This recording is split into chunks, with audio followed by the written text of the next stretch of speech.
Ayun, shout out kay Shamong. Kay Shani Pengyu. Kay Shani Pengyu.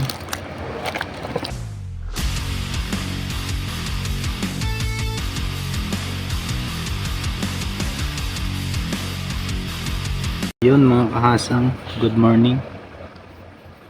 Share ko lang sa inyo yung mga binigay sa akin ng mga kaibigan kong Taiwanese. Mahilig sila magbigay ng pagkain eh. Dami oh. Oh. Yan, salamat, thank you. Dami, meron pa nito. Lagi sila nagbibigay ng pagkain. Mababait sila. Ayan oh. Oh, dami. Ah, pakita ko sa inyo. Ayan oh, dami oh. Lagi nila akong binibigyan ng pagkain dito. Galing naman. Tagal-tagal ko na itong kakainin.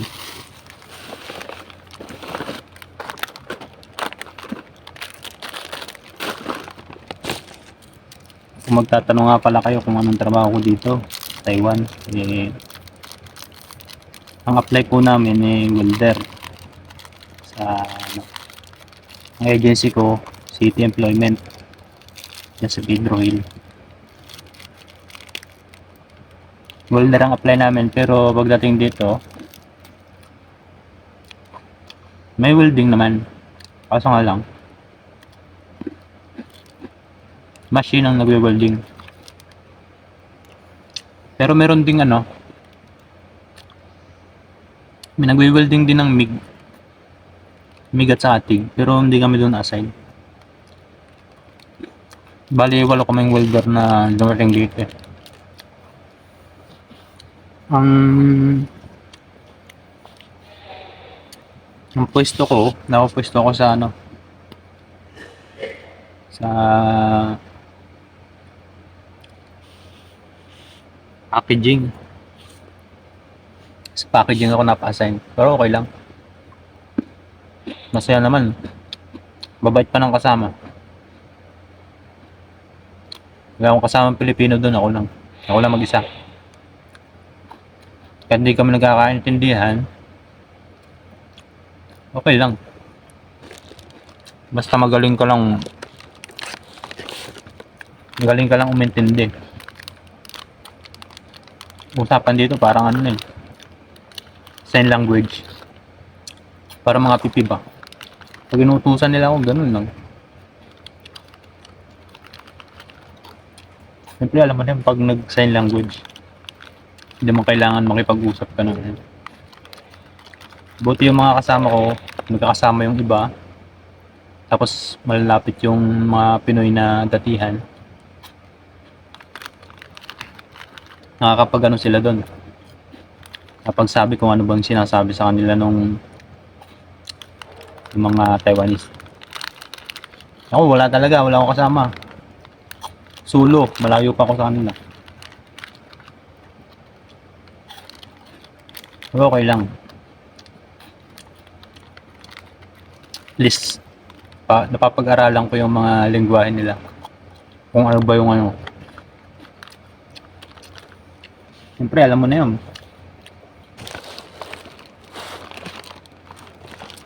Kapag yung mga ganong dami ganong mga sign. Tapos pag-aaralan mo lang dito yung mga basic. Siyempre pa yun. Yung mga basic na sinasabi nila.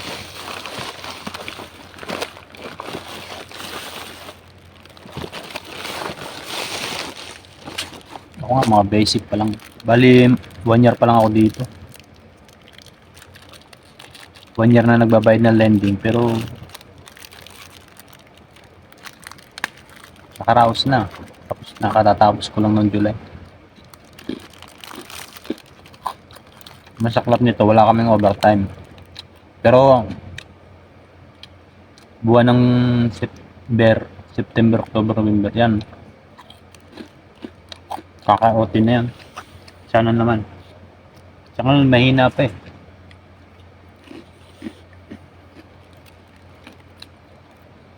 Sarap ng tinapay dito. Ayan, shout out kay Siamong. Sheni Pengyu. Sheni Pengyu. The best. Siya yung nagbigay sa akin ng pagkain. Dami niyan, na-stock na dun sa locker. Kumisan yung may mga burger pang binibigay. Tapos, yung supervisor namin, lagi akong binibigyan ng kape. May bendo kasi dito eh. Bendo dito sa loob. Kahit oras ng trabaho, pwede kang maghulog ng 20 NT. Walang babawal sa'yo.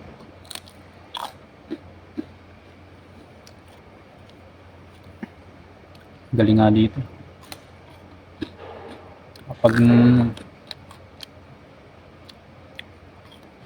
umaga, lagi akong may pagkain sa tanghali. Pagkatapos kumain, hindi mo magdi-dessert sa mga yan. Lagi akong hahanapin yan. Lagi ako nakasoksok dito sa sulok. Magtatawag yan. Sabi niya, Luni, Luni. Harap-harap ako magbibigay sila ng pagkain. Oh, the best. Gatas ng baka.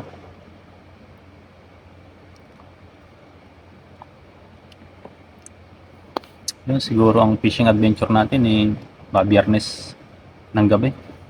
Mas masarap kasi mag-fishing kapag yung pag yung gabi kasi hindi mainit.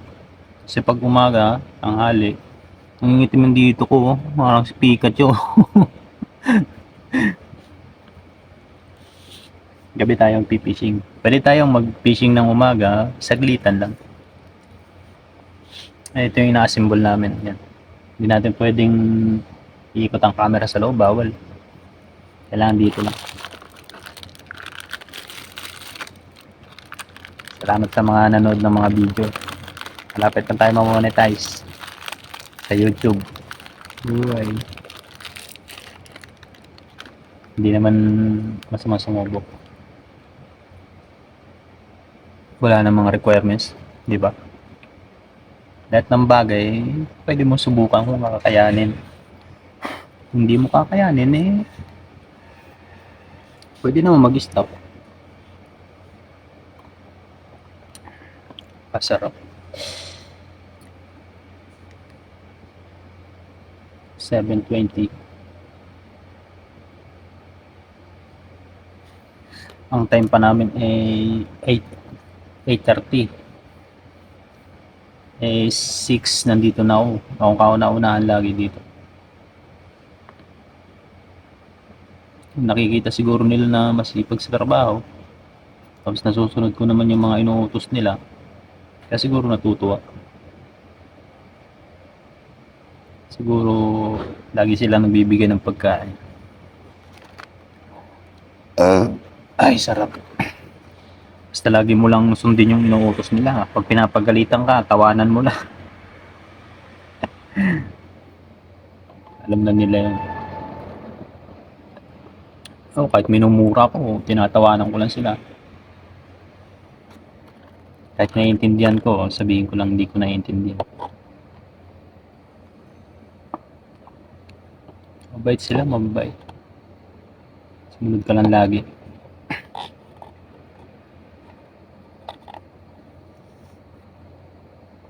Walo kami sa dorm. Yung isa nasa laser. Ang kasama naman ng mga Pilipino. Pilipino din na nauna. Tapos yung dalawa kong kasama, yun ang nasa welding, nasa MIG. So wala na doon bakante. Yung apat nandun sa pinturahan. Doon sila naka-assign. Tayo nga okay lang yun. Ibahin naman natin yung skill natin. Yung skill natin, nandiyan na yan. Alam na natin yan eh. Kahit saan tayo pumunta, alam na natin yung skill natin.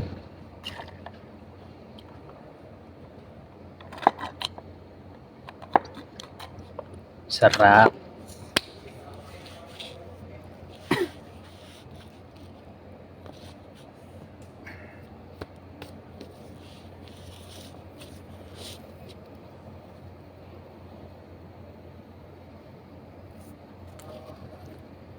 Oras na ba?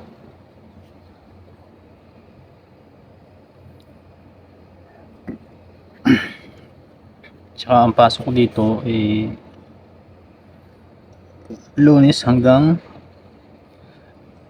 ano lang, hanggang Biyernes. 2 araw rest day. Kaya makakapagpahinga ka, makakapag-fishing ka. Pero hindi ako natigil ng bahay. Yung dormitory. Gusto ko lagi nasa labas. Hindi naman doon sa labas na sabihin mo ano. Kasi probinsya to sa amin eh. Hindi naman to city. Bagay ano, sa dagat, sa ilog. Pwede nga lang extra ng pag ano eh. Malayo kasi extrahan dito eh. Part time ba? Sabado, linggo. Dagdag kita na rin yun. Lagi ako sa dagat. Huli ng isda, nag-hunting. Mas nakakalibang pa yung kaysa doon ko lang sa dorm. Mobile Legend.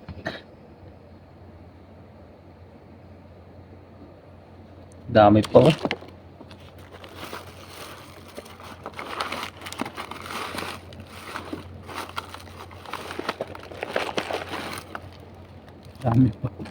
Dami pa.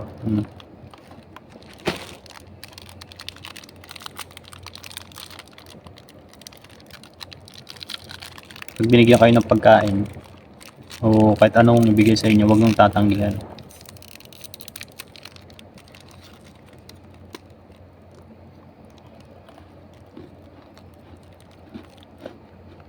Kuha lang kayo nakuha, wala matamaan.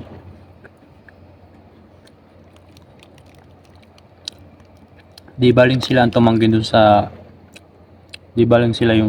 sa ano mo, sa binibigay mo, kaysa ikaw yung tumanggi sa binibigay nila.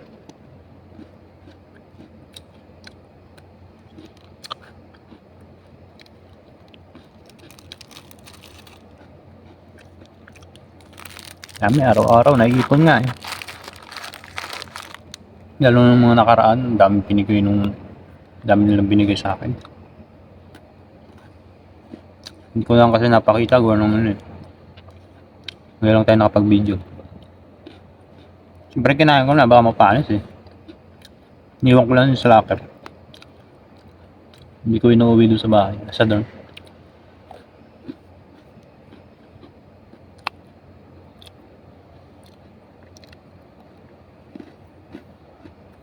Ayun, may clean video lang to. Sinare ko lang sa inyo kung gano'n sila kababait. Kung ano yung ano nila. Pag may maganda kang ginawa sa kanila, gano'n, ibigyan ka ng reward. Gano'n dito. Ayun, salamat sa panonood. Maraming salamat. Enjoy fishing mga kahasang. Thank you for watching.